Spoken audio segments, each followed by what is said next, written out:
And welcome to the Under the Bus podcast. I'm your host, Merge, and I'm here with Clayton. What's going on, Clayton? Hi. And I just want to let everyone know officially we have the podcast back on iTunes, finally, which is fun. We're on Stitcher now. We're on Google Play Music now. We're pending on TuneIn Radio right now, and we don't have it on Spotify. So we'll be on the first three. I'm waiting on the fourth one. So if you have any of those podcast apps, look up Under the Podcast on there and give us a listen. And yeah, so starting today, the Lakers lost today to the New Orleans Pelicans by there was a lot of points to a lot of points. I'll just say that. Just at least it wasn't a loss of 61. No, shout out to the Grizzlies. We lost to the Hornets by 61 without Dwight on a second night of a back-to-back. Yeah. That was incredible. What a sad franchise. Anyway, one of the biggest reasons why, or no, not one of the biggest reasons why we lost. Lonzo Ball had a really tough game offensively. He finished 2 for 15 from the field, shooting 1 for 12 from the three-point line, which is bad, obviously. And I think I saw somewhere that said he's shooting like 18%. It was Shahan Ahmed. He's shooting, I think, 16.2%. For the last like 4 or 5 games, something like that, right? Something like that. Something like that. I mean, that made sense. It feels worse, to be honest. I feel like I never see him make threes anymore, which is unfortunate because, he was shooting so well just like 15 games ago. Mm-hmm. But I do think the injury to Ingram has hurt a lot. The team, obviously, I think the Lakers will be past 35 wins right now if Ingram doesn't get kneed in the Ingrams by Justice Winslow. Yeah. But, it is what it is. Hopefully he'll come back Saturday. That's what we're hearing, Saturday against the Grizzlies. And then Josh Hart is supposed to come back next Friday against the Bucks, which will be a welcome sight to see both of them back. Even though it'll be like eight games with all of them back together, it's still, nice to have them all back. But focusing more in on Lonzo, he's struggled the first part of the season, the first 20 games of the season, he was like historically bad on offense. Then the next 20, he was good, right? He was shooting good from 3.9. He was still underwhelming with his complete field goal percentage. And now he's just absolutely crashed and burned now, and all of his confidence from those 20 games seems to be absolutely just shot and gone. So, what do you think, Clayton? What do you see from Lonzo that is, what he's struggling with on offense, and how do you see him fixing it in the future? Well, obviously, a lot of it is just because he shoots outside so much. Yeah, I think that's the main thing. But shout out to Anthony Irwin of the Locked On Lakers, how he said that he thinks that a lot of the issues are due to Lonzo not wanting to shoot at the free throw line. And if you look at it, it's probably part of the reason. Over the season now, he is shooting 46% from the free throw line. So that's not good at all. Hold on. By the way, I want to say hi to Kyle, who's in the chat right now. Apparently, I randomly just switched over to the YouTube thing, and he is in the chat. And we love you too, Kyle. So love you, Kyle. Anyway, continue. Yeah. So like his just aversion to shoot up close and just to like draw any contact against the free throw line obviously is just putting a huge hindrance on really almost every part of his game, it feels like, because then he doesn't want to shoot at the free throw line, so then he doesn't take that contact to try and get and ones or anything like that, and so he just shoots outside a lot. Yeah, it just they're like tonight 1 for 12 from 3. Yeah, that's unacceptable in a game where Kyle Kuzma and KCP were shooting a combined 13 for 17 from 3. They were 12 of 17, which is still insane. Yeah. Shout out to KCP, who is a plus 12 in 43 minutes. That's ridiculous. Yeah. He's so good. Shout out to KCP. I just hope that KCP, Lonzo, and Kuzma don't die on the court from all the minutes they've been playing lately. But yeah, Lonzo's just aversion to shooting free throws is I think mainly affecting. It's like the main reason why he's having such issues. I don't know how to just flat out like, yeah. It's I mean, like, because even when he gets to the hoop, you're just like, oh, that's an easy bucket right there. Just if you just draw the contact, whatever. Yeah. And no, he's so aversive to shooting it, so he doesn't have to shoot free throws, that he passes the ball out all the time. So now everyone's just closing in on passing lanes and just crashing those. And yeah, they're playing him like Rajon Rondo. Mm-hmm. Now they're forcing him to make a four play. threes. He had 4 threes tonight, where no one was within 15 to 20 feet. Of course, Rondo makes 4 threes against the Lakers. Yeah, of course. No. I was meaning Rondo was 1 for 3. I was saying Lonzo had like 4 threes.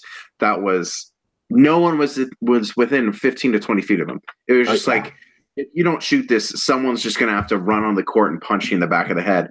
And they were all just clanks, just terrible.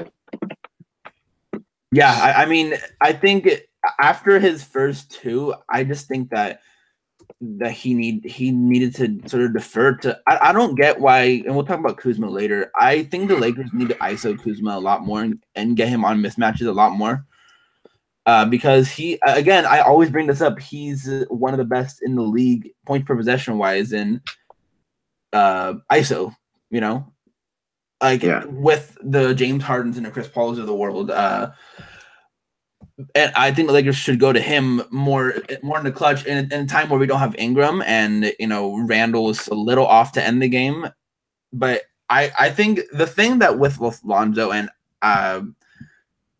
Pete Zayas and Darius Soriano were talked about today on their podcast this morning about Lonzo and how he's bad at some really fundamental stuff that people learn in like middle school. Yeah, like stopping and starting and stopping on balance and jump stops and really simple stuff like that. But then he goes out and you see him make just some incredible play, like some incredible pass that you would never see anyone really try to make, or some incredible defensive play, or even that play against the Warriors where KCP shot up a prayer to end the half in the second quarter, and he just went up there and tipped it in. Lonzo, that's such. His instincts are, those intangibles are amazing. Yeah, they're some of the best I've seen in a long time. The basic skills though are atrocious. Yeah, they are. His like offense at least. Offensively, his defense has been really good. But like his handles aren't very good. Obviously, everyone, you can talk about his shooting mechanics, like whatever, they've worked all of his life. So I don't want to say like he has to completely rework him and his shot has to look like Kuzma's, like a lot of times that just ends up messing with people anyways. Excuse me. But just, those basic things, just he couldn't run the pick and roll at the beginning of the year. It's gotten a little bit better. Mm-hmm. It's still not very good though. But guys like Dennis Smith Jr. came out of high school at just wizards with that already. Yeah. D'Angelo came out of that. R.I.P. D'Angelo. So he came out of high school and Ohio State, just really good at the pick and roll. Yeah. Like the system isn't a pick and roll based system, obviously. That said, it's still something that you need to use from time to time, and he hasn't shown a great ability with that. Yeah, his pull-up game isn't very good. He shows flashes of it, like the little tiny every once in a while. But I remember like people like have to dig back. It seems like 8 to 10 games each time they want to bring it up. Like, he had a great pull-up that one game. I know, but I'm just saying it's there a little bit. Yeah, but as I said, like that's, in my opinion, like a basic thing, I mean, maybe it's a little bit more advanced than I'm letting on, but it's still something that you would think he would have a little bit. He's got the step back, which is whatever. It's good for him. That's his go-to move. But yeah, those basic things are just annoying. Yeah, just so annoying. Do you think they're fixable? Yeah. The one thing that really concerns me is his finishing at the hoop. Uh-huh. I know at UCLA, he was really good at that. But the problem is he just doesn't have a lot of craft. Well, that plus, I think he's at least right now, he's purely an off-ball finisher. Oh yeah, I totally agree. Like all the concerns that I had back in the day of his offense are still there. Mm-hmm. Like his shot hasn't exactly translated. His handles aren't very good. He's not a very good in the pick and roll. He's, he can't finish at the rim. A lot of this stuff. That said, he does a lot of other things to impact the game. Mm-hmm. But yeah, even today, like he was really crappy shooting the ball. 2 for 15, 6 points. But he ended up having 13 rebounds and 9 assists as well. Yeah, 2 for 15, and he was still only a -2, which plus and minus is a wonky thing, obviously.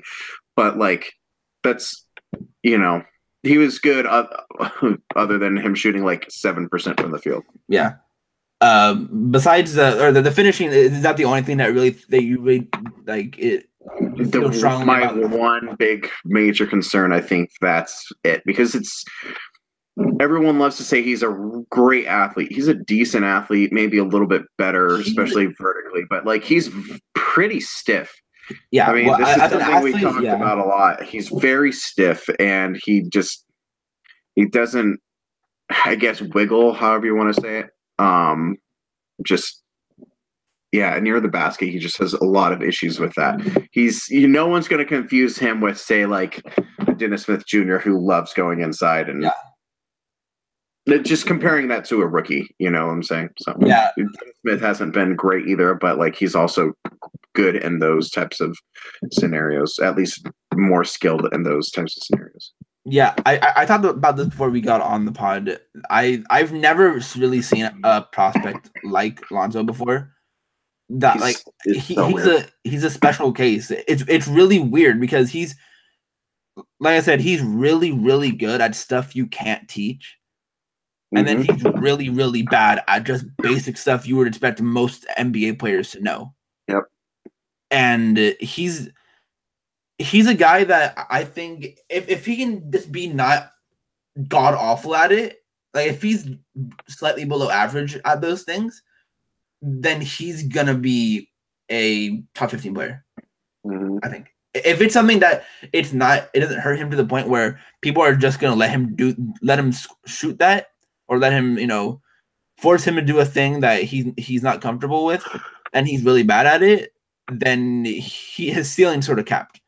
But if he can just get just semi-decent, but slightly below average, just not horrible at it, if he's just bad instead of horrible, it'll just make everything a lot easier for him, for the whole team. I do think there's things Luke can do to put him in a better position. The Lakers miss him a lot on those lobs. Oh yeah, I think we've only hit him like, I want to say 3 or 4 times on those lobs, cutting, stuff like that. Oh, and with all these things, he can improve in so many of these areas if he goes and gets a professional skills coach. Let's go with Kuz's guy. Parks. What's his name? Clint Parks? Yeah, Clint Parks. Yeah, that would be a really good guy to go with. Go with JC's guy. Also, I can't remember his name. Drew Hanlon. Yeah, Drew Hanlon. Go with one of those guys. Don't go with your cousin or your buddy, whoever. Like, I don't care who it is. His cousin Andre Ball works with Clint Parks. Yeah, exactly. So, like, that would be a great thing to do anyways. Like, you already have connections in multiple ways with that. Do not go with something with your dad and, don't go someone that does this for a living. Not someone that is just part of your posse. He was raised differently in terms of how to play basketball, and there's no one that was really raised like that in terms of how to play basketball. So I think there's a little bit of time that he sort of has to get the that those really bad habits knocked out of him, so to speak. Yeah, I agree. I mean, like, and I said, I think most of these things can all be worked out. It's going to take time. Yeah. Like, I don't think he's going to have like a Brandon Ingram type improvement. Yeah. You know, like, I mean, Lonzo is better in some ways already, but like how Ingram was a better. He's been the best rookie the Lakers have had in like 4 years. That isn't Kuzma. You know. Yeah. So like he just, but Ingram was able to improve so many different areas. Even while going through the season, even like you don't want to put that on Lonzo by himself, right? So, yeah, I feel he'll come back next year doing well. The main thing I want him, I guess, really to focus on is the free throw, so then he's just not scared. Yeah, like, I don't even want to say scared because like I don't want it to be like it's just really poor technique. It's one of the worst techniques I've seen. It's one dribble and then just shoot. Like you need a routine. He needs to dribble, look, dribble, and then go. Like you don't go dribble and shoot. You know, because he's a timing guy. He's not a.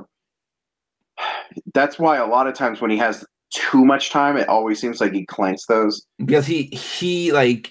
He's a rhythm and time in guy. And like I understand that like maybe that's what he's trying to do with a free throw, but like that's clearly not working. So you're gonna have to adjust that.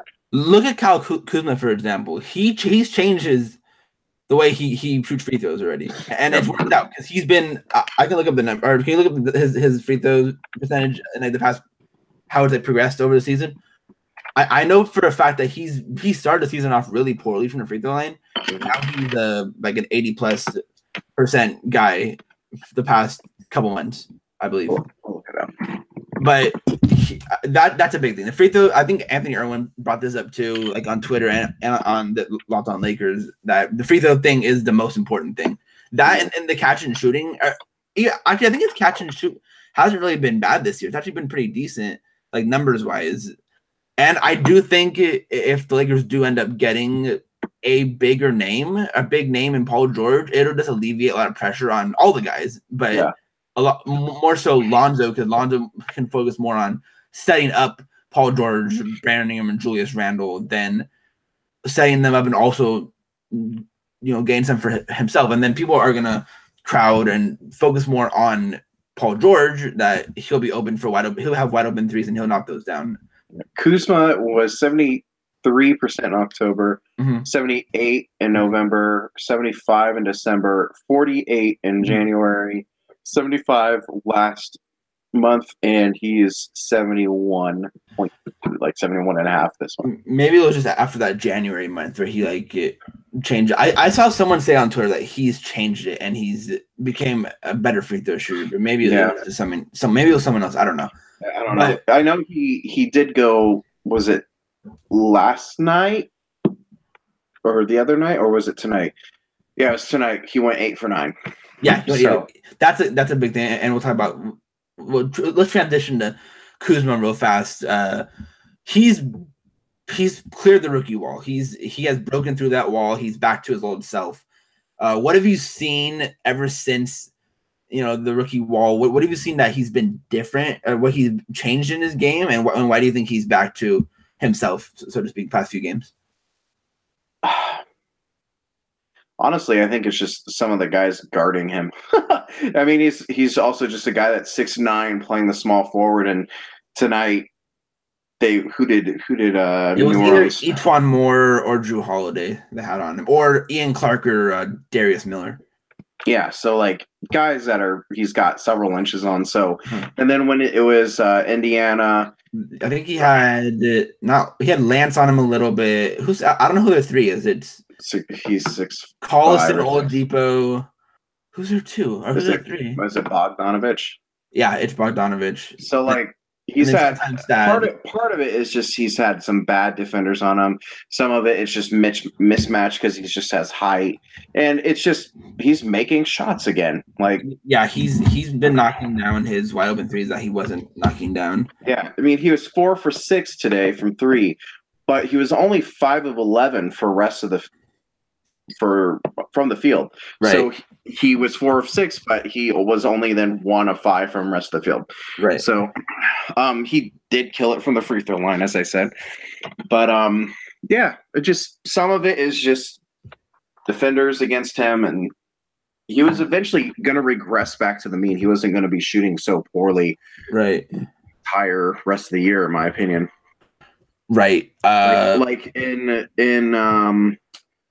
December or January and February, he shot 32 and 31.6% from three. Right. So he's just a better shooter than that. He's shooting 40% from three so far in March. So he's shooting 40 since the All-Star break.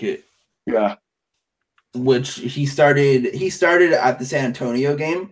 So ever since he's came back into the starting lineup, he has shot 37.5% on 6 attempts per game, which is still pretty good. Averaging 9 rebounds ever since he's gone back into the starting lineup, which is impressive because playing small forward, you would think he'd be more inclined to do so at the power forward. Mm-hmm. But that is going to be, I think, a very interesting conversation for next year. Where do you play him, as a starter or a reserve? Because if you look at his numbers, he's a lot better as a starter. He is much better as a starter. His defense isn't much better, but his offense is a little bit better. His free throw shooting is better. His true shooting percentage is better. His three is a lot better. Overall field goal percentage is a little lower. But I think that conversation can't really be decided until we see who they get. Oh yeah, no, I totally agree. Let's just say they get Paul George and they resign Julius. I think he still is the sixth man. The only way I see him starting is if the Lakers decide to have Julius as their starting center, which would be really interesting. It would be, especially. I don't know exactly how much I would love that, but who knows? Or Julius the Lakers didn't re-sign Julius. Those are the only two ways I see Kuzma starting, because unless they want to play him at the 3 more, and we don't end up getting Paul George, and they want to run with a lineup of and they don't get Paul George, and they don't re-sign KCP, and they want to run out a lineup of Lonzo, Ingram, Kuzma, Randall, and a 5 or something like that, which is a really weird lineup, but it could work, because that's a really versatile lineup that can guard a lot of positions. I think Hart would probably start. But I don't see Kuzma starting unless the Lakers get rid of Julius, or Julius is starting 5. I do think he ends most games, unless Lakers get LeBron and Paul George. Yeah, but I think in the scenario of Lakers getting just Paul George, or they not getting Paul George at all, he's gonna finish every close game unless he's really off, and someone else is really on. Yeah. Which I think I sort of thought before that Julius would be at the beginning of the season, when Julius was coming off the bench and he was playing well off the bench. I sort of thought Julius would be our Lamar Odom role with being a 6-man starter off the bench. I think that's actually going to be Kuzma in the future, because I've transcended Julius being a bench player to him being an all-star. We've gone past that at this point. Kuzma's still going to be a huge part of the team regardless.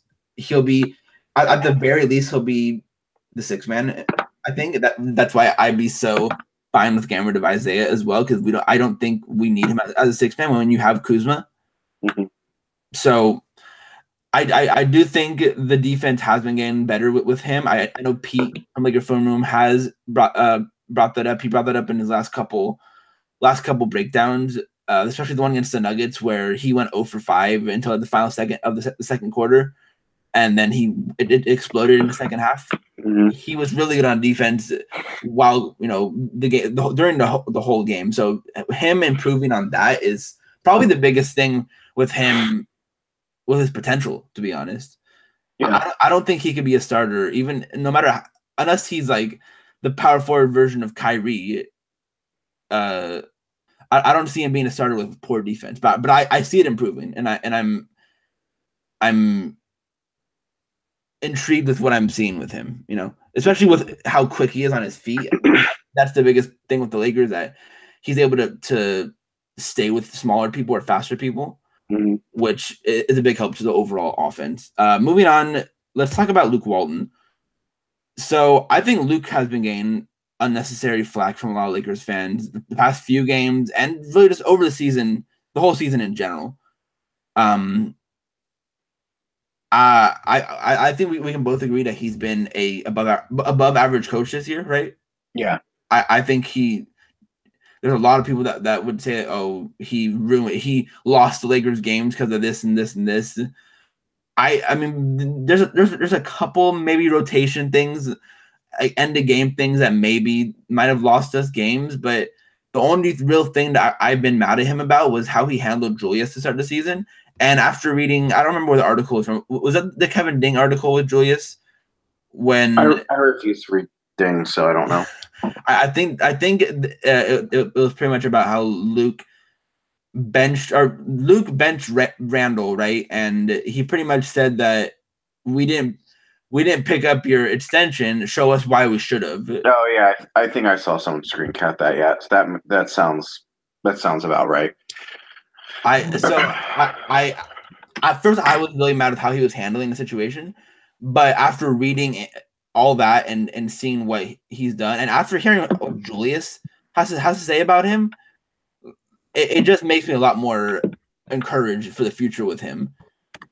Especially with, I mean, the clip that is sort of like my favorite moment of the season with him was the clip with Julius against the Cavs when he was telling him he's the best one-on-one defender in the league.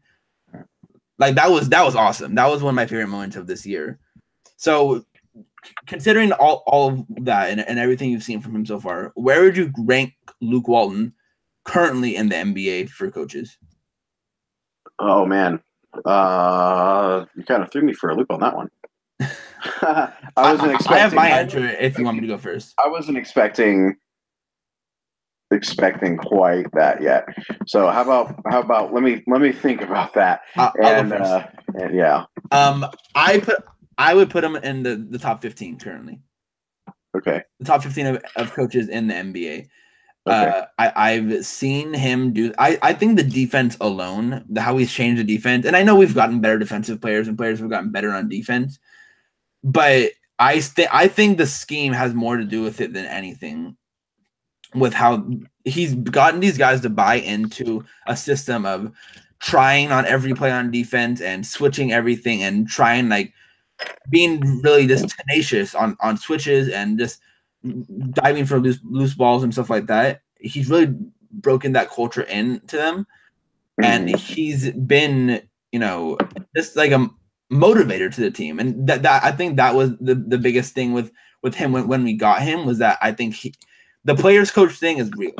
Like, yeah, the guys love Luke, and Julius was gushing about how great Luke has been with him, and how he's proud to have him as a coach, which is great, a great feeling to hear from Julius, because it sort of shows he wants to stay.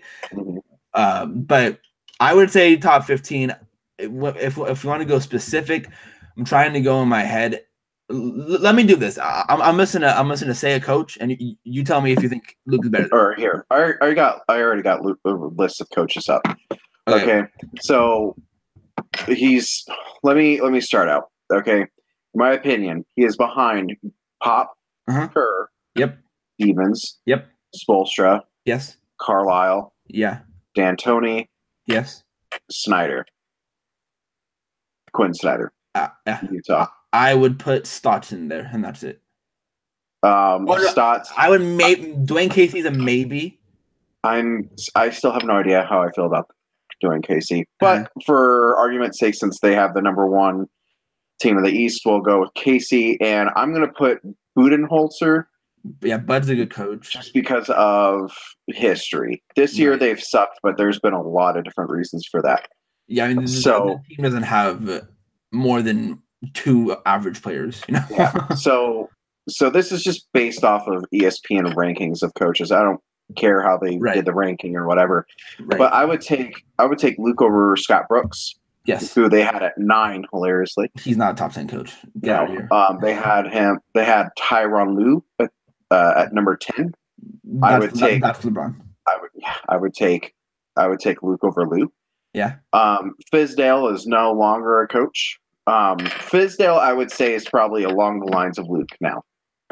I would put Luke a bit over him just because he didn't get fired, but I guess I would kind of blame that on yeah, but I mean, I still think the Lakers. And I guess that you didn't get full buy-in from your quote unquote star. I get it. So I guess I get that. So just because we're Lakers podcast, we're going to go with sure. Right. I would take Luke over Tom Thibodeau because I don't feel like Thibodeau isn't a top 15 coach in the NBA. No, he's incredibly overrated in my opinion, and he's killing his players. He kills players. He's better than Billy Donovan. He signed Derrick Rose. That's all you need to know. About Thibodeau. Yeah. I would take Luke over Mike Malone. Because Mike Malone still has this weird fascination of trying to put Jokic and Plumlee together. Jokic, yeah, that's just so weird. He's getting fired this offseason, 100%. I would fight you over that one. I don't think so. If they don't make it to the playoffs, 100% he's getting fired. Maybe, I guess. I don't know. I would probably take Steve Clifford over Luke just over history. He hasn't coached all year. Mm-hmm. And last year they dealt with a ton of injuries and they were supposed to be really good, but lots of injuries. Still were at 12, I think.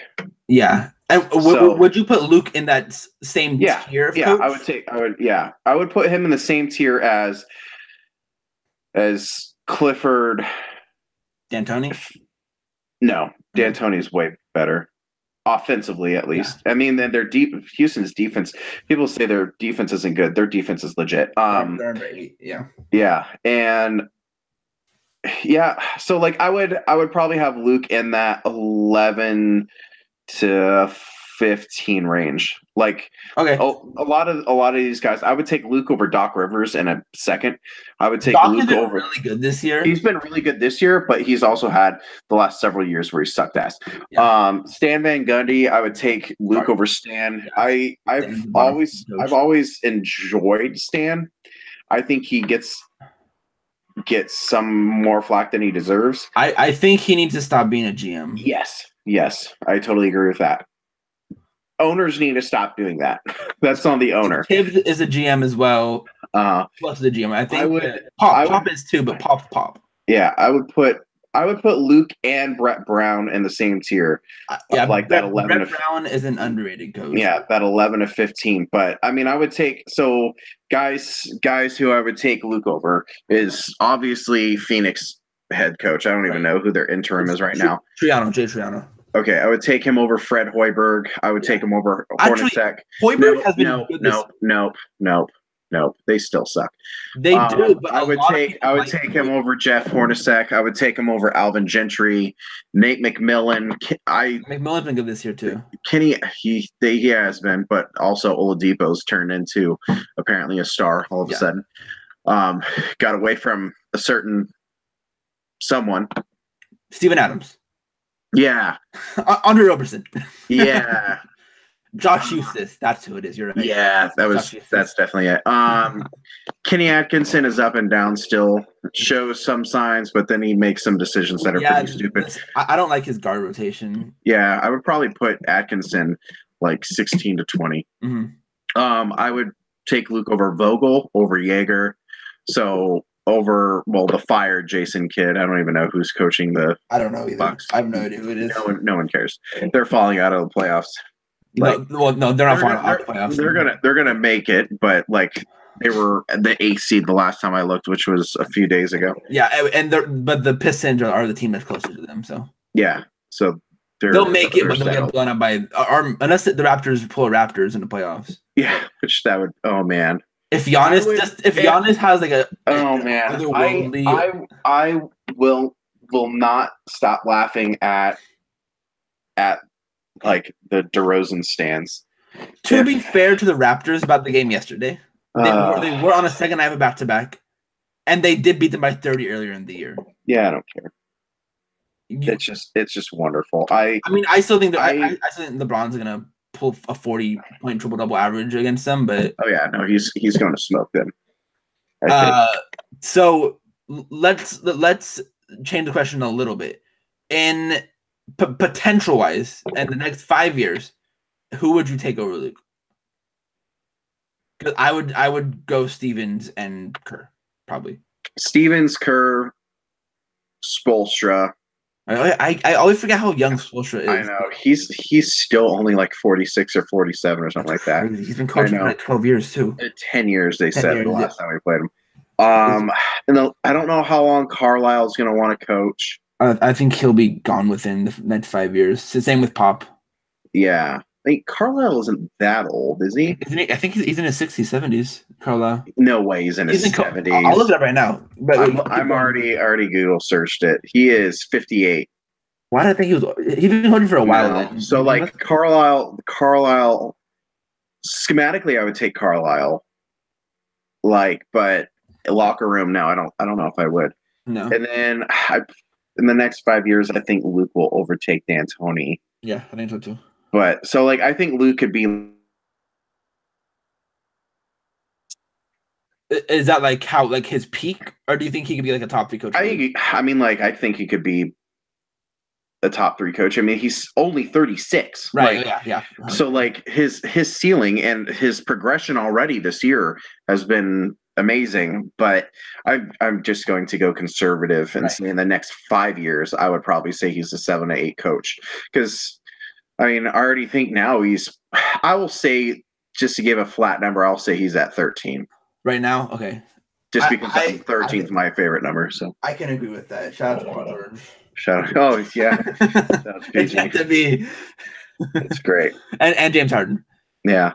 Shout out to those two. I think if I had to give a number, I'd probably say top 12. 12. I would say 12. If I would say 12? Yeah. That's fine because the flu game 12s are the best shoe ever. And for potential wise, I think he has the potential to be a top 3 coach as well. I think the only person that has the potential to be better than him, like at his peak, is Stevens. Possibly, yeah. So I mean, Stevens is already like a top 3-4 coach in my opinion. I think he's the second best after Pop. I got Kerr. I think Stevens is better. I think Stevens has done a lot with less. I think it also, if you want to play the flip side of that, you can do the Phil Jackson of being able to keep all those superstar, attitudes in check. I mean, I get it. I just think that you can run those guys out and win like they have, but being able to keep them from not blowing up on everyone. Here's why I think Stevens is better. Stevens would never roll out Anderson Varejao in a finals game. No, but he also did start Amir Johnson. How much? I don't know. Who else do they have? I mean, there's just lots of other. Yeah, but Amir Johnson isn't Anderson Varejao. I mean, you saw Anderson Varejao. I agree. I agree. But who else? Who else did they have? Andrew Bogut was hurt. That Festus and Draymond. Just don't play. He wasn't. No one was going to play him full time. Bogut came out like the 5th or 6th game. I think he got injured. But anyway, I think Stevens has his own questions about him too. So I think schematically he's better. But all right, look at me. I'm turning into freaking Cranges right now. All right, I'm gonna have to tweet him. Cranges, secret Laker fan or secret Celtic fan, Cranges McBasketball, who loves Brad Stevens and he literally owns Celtics gear. So fudge, man. Well, actually no, he had said that there's like a deal on like Amazon or something to get like a bunch of different teams.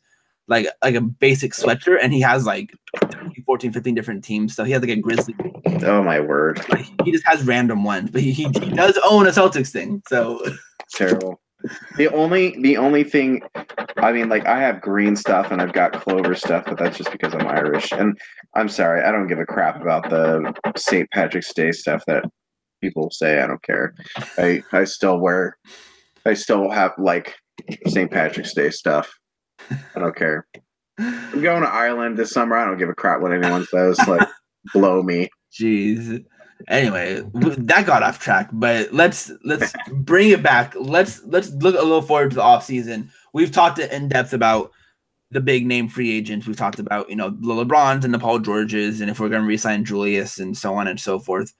But every team needs depth. Every team, especially the Lakers, needs some back end guys. So, do you want to start? Give me one guy, and we'll go back and forth. Give me one under the radar free agent guy that isn't Seth Curry or Mario Hezonja, because we've talked about them before. Yeah. That you would like the Lakers to go after. I mean, he's kind of been talked about before. Mm-hmm. Dwayne Dedman, just a guy to kind of mentor the bigs. Yeah. He's developed a 3-point shot a bit.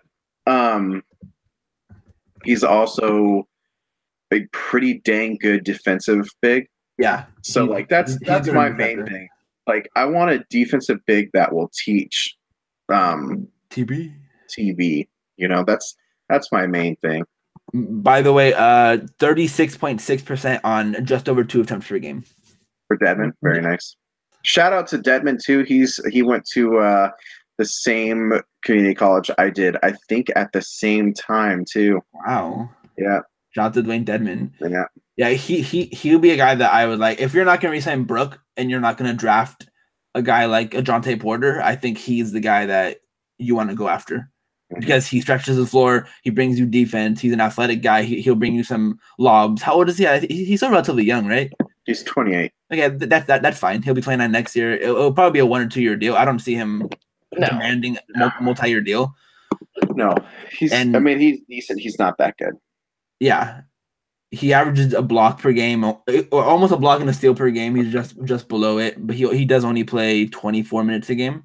Mm-hmm. So if you look at like his per 36, it's a block and a steal per game. Mm-hmm. So yeah, he'd be a guy that it would be nice to. He'll be like a poor-ish man's Brook Lopez from this year. Yeah. Okay. My guy I want to bring up is Joe Harris from the currently on the Brooklyn Nets. Now, I know a lot.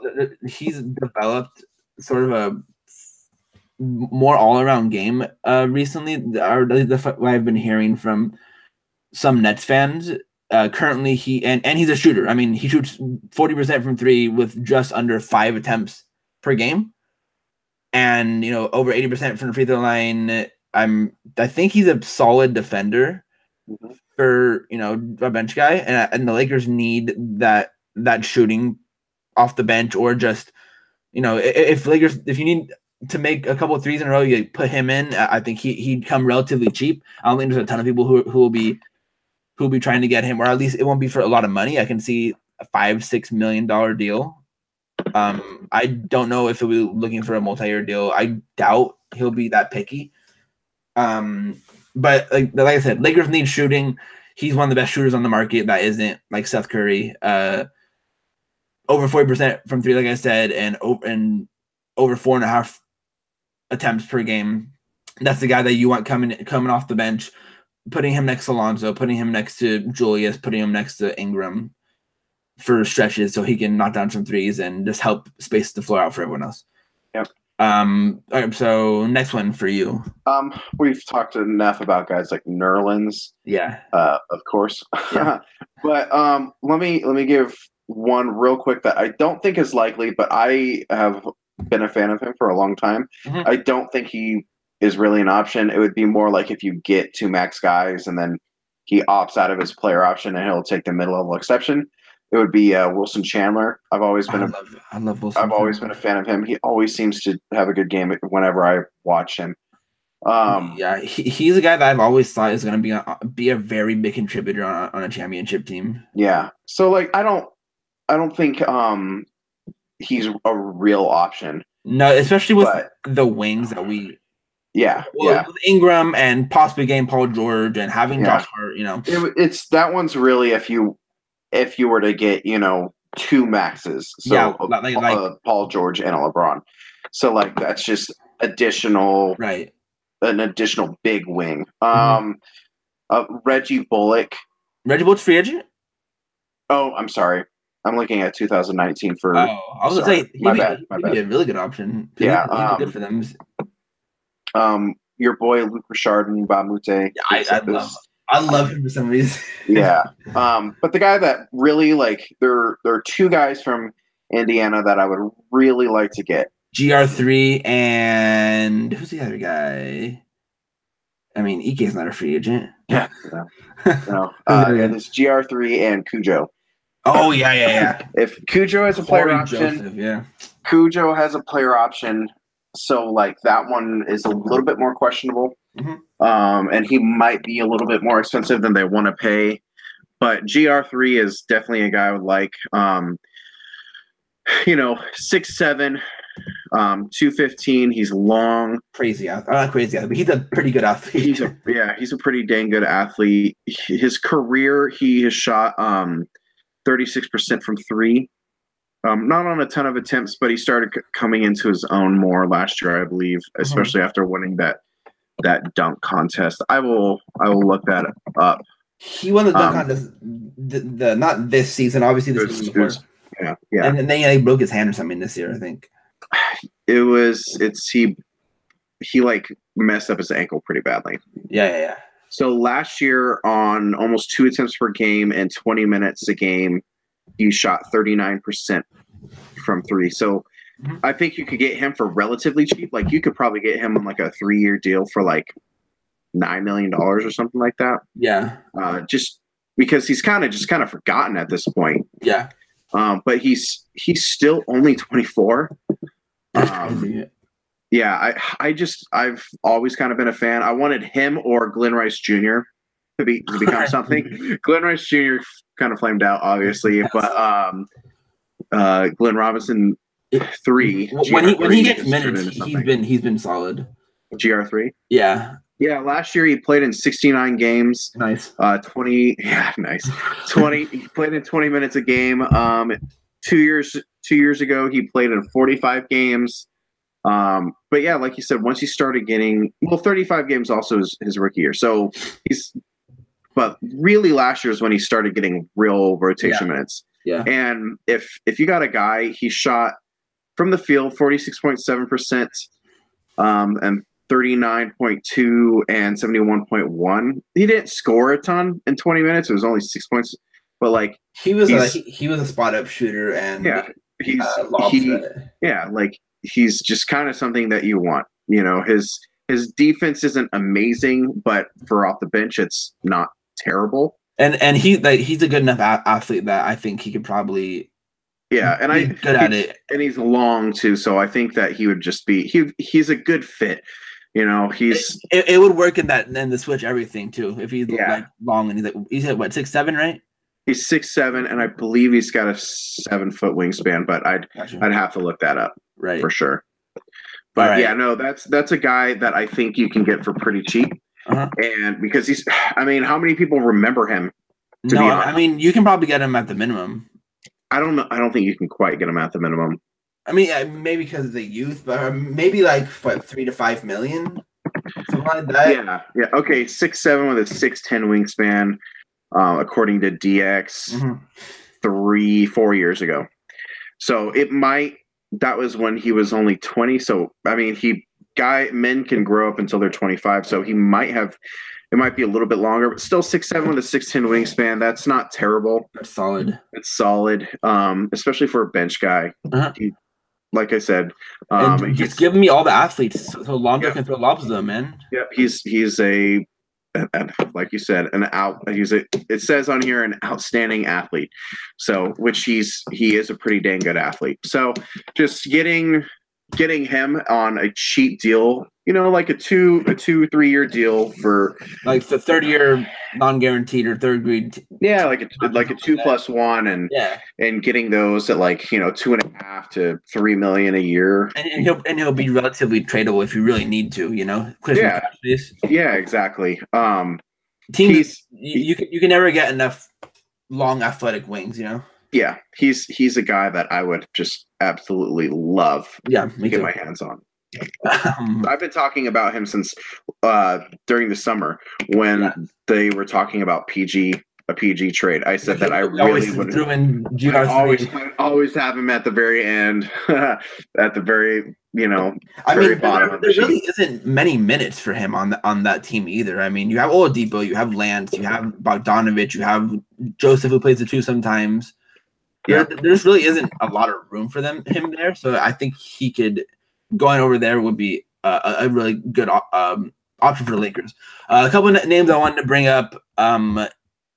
Josh Huestis from the Oklahoma City Thunder. He's a guy that I've always found sort of interesting. Whenever I see him play, it says he's a 4, but he's a 3. I'm not a. He's just an athlete. That's the thing. Not a very good athlete. He's just kind of okay. Like he's not. I don't think he's a positive. I don't think he's a negative. I think he's just a. Like, if you can get him like on a minimum deal, he's not going to hurt you. He's not going to exactly help you either.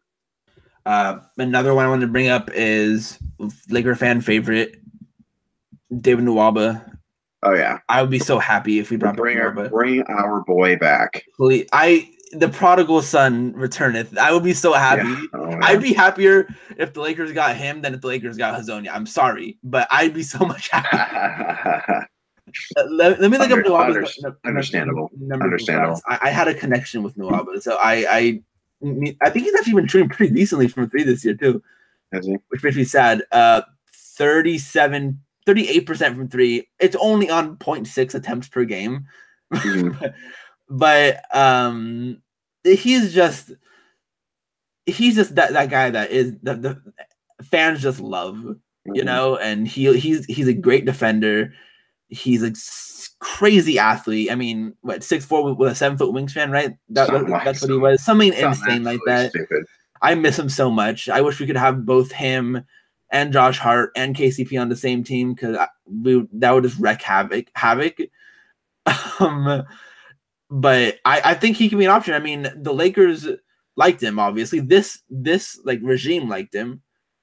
So it wasn't like the previous Lakers front office. I can see them if they're looking for a cheap option and a wing to bring off and bring defense and potentially maybe he's developing that shot. Then I would gladly bring him on board. Yeah. And then finally, I have to bring him up. I love him so much. Fred VanVleet. He's probably the best backup point guard there on the market.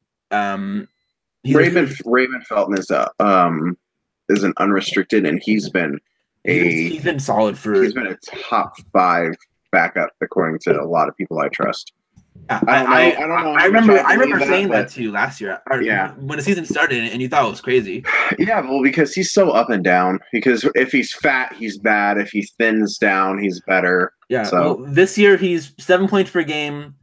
He's shooting. He's just very steady. I mean, really 36% from the 3-point line on almost 3 attempts per game. I mean, let's see. He gets half a steal a game. He's an okay defender. He shoots over 80% for the free throw line. I wouldn't hate that, as a 1-year deal to back up Lonzo. I think I'm higher on VanVleet than a lot of people are. I think VanVleet could be a starter, if I'm being honest.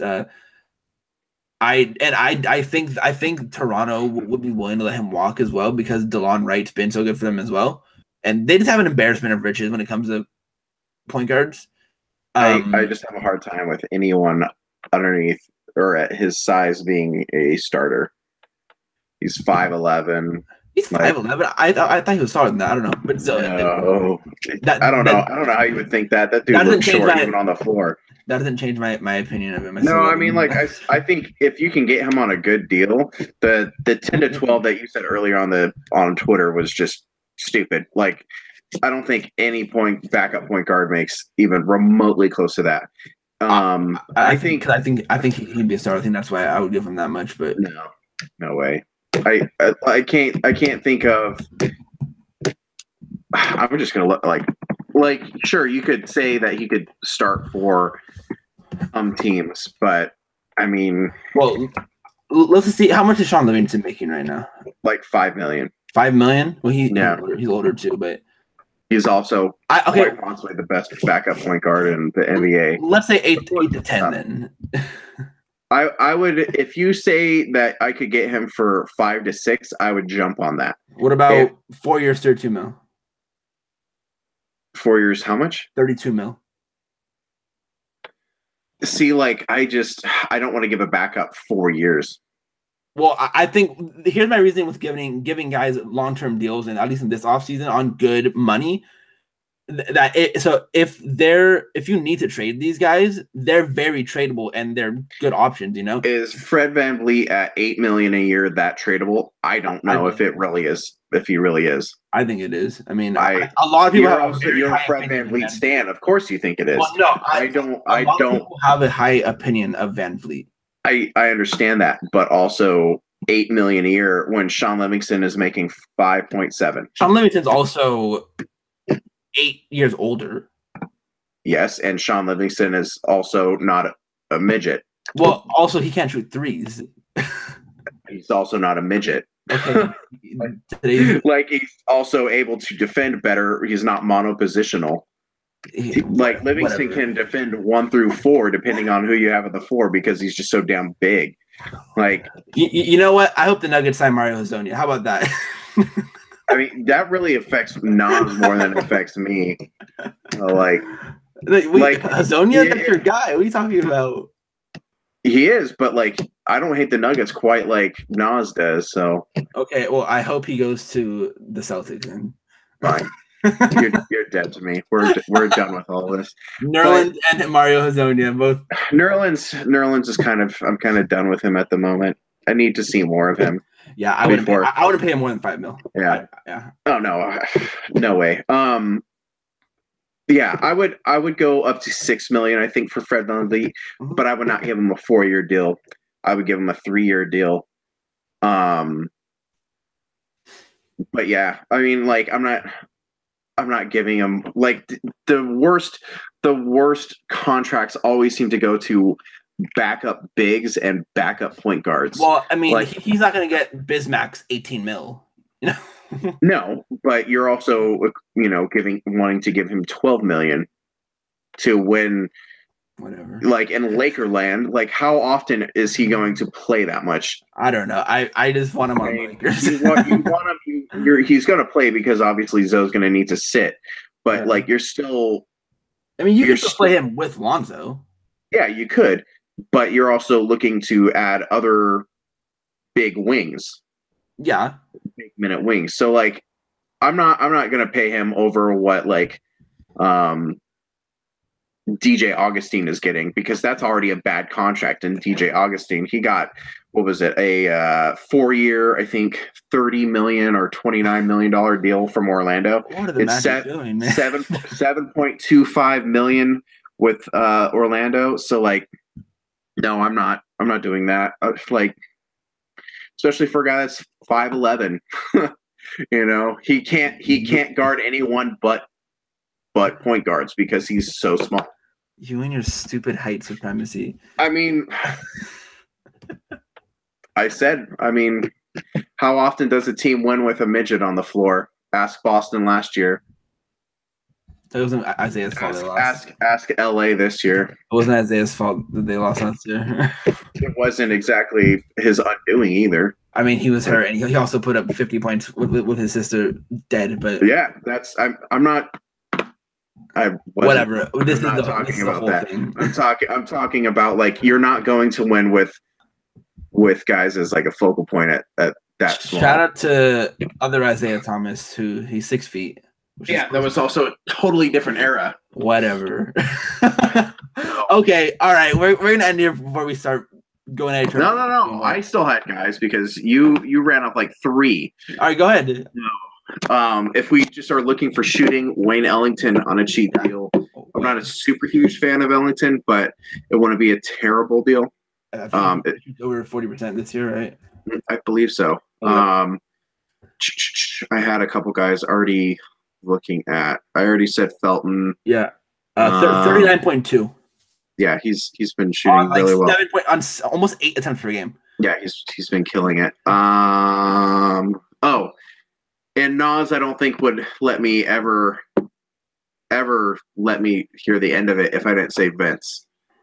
We gotta bring Vince in.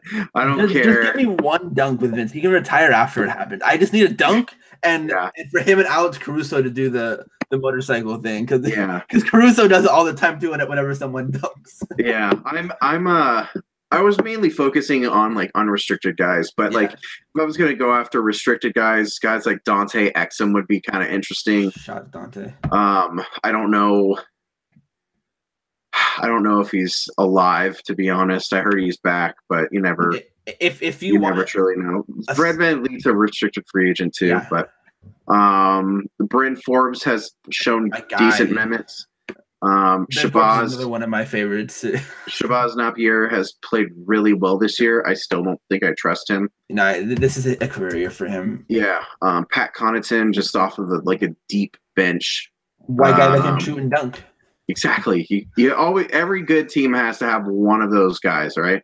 Yeah, exactly. So, if you want to get really funky and mess with the Phoenix Suns, you could try and steal Elfrid Payton. Nah. I don't really want to do that, but I think they're going to overpay. I think they're going to overpay him this offseason. Obviously. Oh yeah, no, obviously. I think for sure. But if they were stupid enough to just let him go for cheap, he'd be an interesting guy to kind of look at.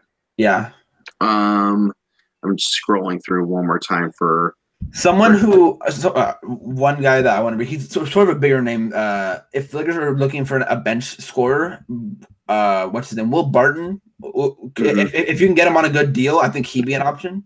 Yeah, a name that is not going to come cheap, but if Houston dicks around too much, Clint Capella. Oh, I thought I said Peter Tucker for some reason, but he's not a free agent. Who? Capella. Sorry, Tucker.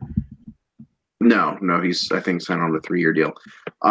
Capella, yeah, he would be an expensive ad. Oh yeah, he would be. But if Houston is stupid and somehow lets him walk away, I saw it because it would be for the LeBron thing, and I saw an article from Eric Pincus pretty much explaining how they could do it. LeBron and not get rid of anybody. Yeah, I saw how they and we know how what's his name Maury. If Maury can pull it off, then oh my god. But Maury 100% found that article online, and he's totally gonna do the exact thing. Yeah, he's gonna try it. McCaw, obviously, we've talked about him at length. Just one last thing. Yeah, I think that's about it. Yeah. So. Sorry, I crushed your. I'm not really that sorry about crushing your dreams with Fred VanVleet. If we get him, I'm gonna give you some shit. You act like I don't like Fred VanVleet. No, I love Wichita State. Well, I like at least Fred VanVleet and Ron Baker. Shamit. Yeah, I don't hate Shamit. I just don't think he's as good as everyone thinks he is. Greatest shooter in the class. Oh my word! Don't get me started. I like VanVleet, and I actually do like Ron Baker. He's not amazing. Clay Anthony Early. Yeah. Yeah, poor Clay Anthony Early. Did he get shot or something? Didn't he have some sort of gunshot wound? Or? I have death on you. I have no idea. I'll look it up right now. But I would enjoy VanVleet. I would not enjoy VanVleet on the contract and role that you're talking about.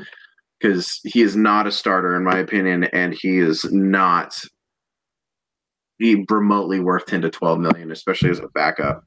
December 30th, 2015, he was shot outside of a strip club. Oh my word! In New York? Yeah. Oh man. Strip club. In Queens. That's crazy. Yeah, I'll always remember him. He was part of that Wichita team that made it to the Final Four in March Madness, and then he got shot. That's why I remember him. Yeah. Anyway, well, we're probably going to end it here. Thanks for joining us. Remember to subscribe to the podcast on iTunes once I upload it. I'll tweet it out when it's on iTunes. Follow us on Stitcher. Find us on Google Play Music and potentially in radio in the future. So thanks for joining us, and we will see you guys later. Peace. Bye.